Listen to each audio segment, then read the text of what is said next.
And then for my lunch, yan, fish.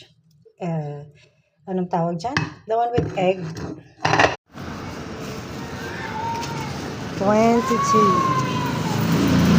Tapos kape. Okay na? Okay. Dito tayo.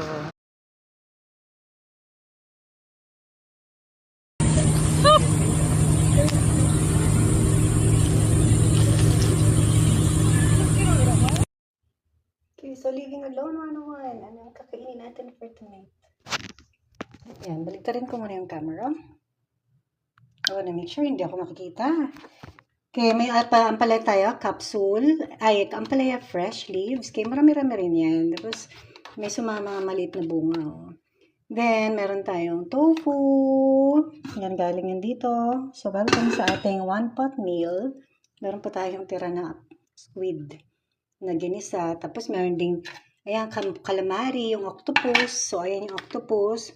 At pampalasa pa din yan. Ako lang naman mag-isa. Tapos ito yung, alam niyo yung Korean, di ba yung rice? Ayan, so halo-halo na yan dyan. Then, maraming tofu. Yan, kain tayo ng tofu. So, kain tayo.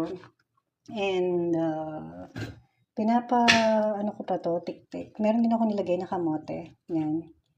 Yan, pwede kong mix-mix lang yan. Kasi rice cooker lang yung lutuan natin ngayon. So, ito pa yung mga, ang tawag dito, Yopoki Korean. Yan, may octopus pa. Oh. Yan, may octopus pa. Tapos yung rice kasi na to,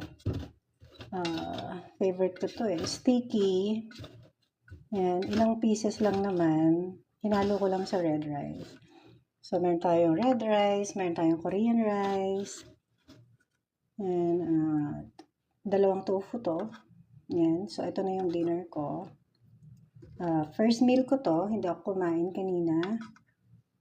Yan. Calamari. Ngayon lang tayo mag-heavy meal. No, nag-water lang ako today. Tapos, naglagay na rin ako ng ginger. So, kakainin ko to